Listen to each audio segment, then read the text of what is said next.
Hi, I'm Vikas Kanade. I work for BladeLogic Portal as a senior QA engineer. In this video, we'll see how to install BladeLogic Portal 2.2 on a Windows SQL platform. The agenda for this video is we'll be installing the indexing server locally, we'll be enrolling the BSA site, and we'll enroll the data refresh user for the BSA site. We do not install Portal server and the indexing server on the same machine for the production deployments. Such configuration is used for the compact deployment or for the demo purposes. The first step for the Windows installation is to get the Portal installer bits downloaded for Windows. So this is the setup.exe. We can launch the installer by right-clicking on setup.exe and click on Run as Administrator. This launches the Portal installer program. Select the language you want to use in the installation program and click on OK. We'll select the English language. In the welcome window, click on Next. Accept the end user license agreement by selecting I agree option. Click on Next. The select product feature window opens. By default, both the BladeLogic portal and the DCA indexing server options are checked. If you already have a DCA indexing server installed, you can clear this option. In this video, we'll select both the options. Click Next. The installation directory selection window opens. You can browse to the location where you want to install the BladeLogic portal. Click on Next. This is the BladeLogic portal configuration screen. The default port for portal installation is 8443. You can select the HTTP port as well, but HTTPS is obviously the more secure approach. The maximum Java heap size for the BladeLogic portal is 8192, that is 8 GB. The TCP port for the DC indexing server is 9300. The heap size Nexus server is 8 GB. Click on Next. This is the portal database details window. If you have already set up a database and do not want to installation process to create a database user or schema, you can uncheck these options of create portal database user and database schema. If you want to have a new user and a schema to be used or created for the portal installation, you can select these and specify the administrative database user who has rights to create the database user and the schema. So I'll just specify the admin user password for the same. Click on Next.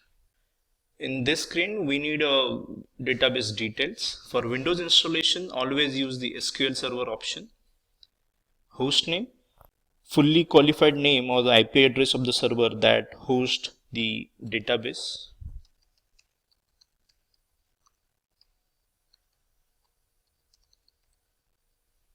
Database port number, that is 1433.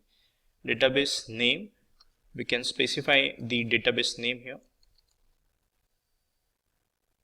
The portal username.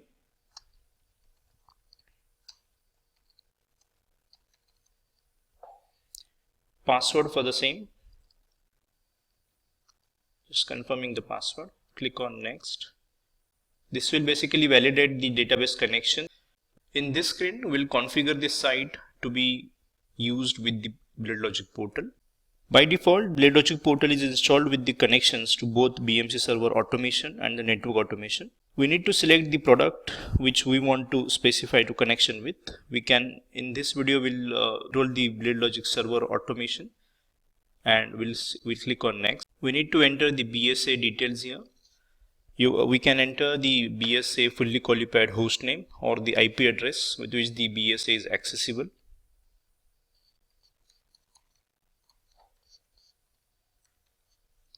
The web service port opened for the BSA.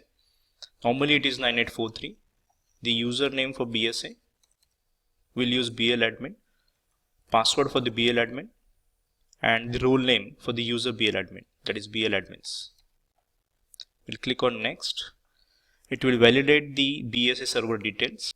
This is a data refresh screen for the BSA. We need to specify a data refresh user for a BSA. By default, the installer copies the BSA admin user from the previous screen. We can change this user which have a minimum read level access for the BSA.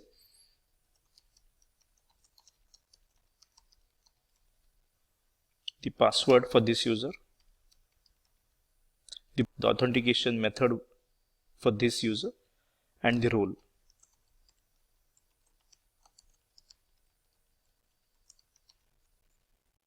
The minimum permissions required for this user is specified on this link for more details, which includes additional configuration at the BSA side. We can have the multiple roles separated by comma here. Click on next. Installer will check if the data refresh user and its details exist on the BSA, else it will throw the error. As we are installing the indexing server locally, we will skip this screen. Click on next. With this, we can start with the installation. Installation of Portal 2.2 is been finished and is completed. We can take a look at the logs here. There were some warnings encountered during the process, during the service startup, which we can take a look in the bsm.log. These warnings can be ignored as the BladeLogic portal service started successfully. If your service doesn't start successfully, you can use the logs to troubleshoot the issue. We click on done and the installation is completed. I hope this video was helpful. Stay tuned for more videos on BladeLogic portal. Thanks.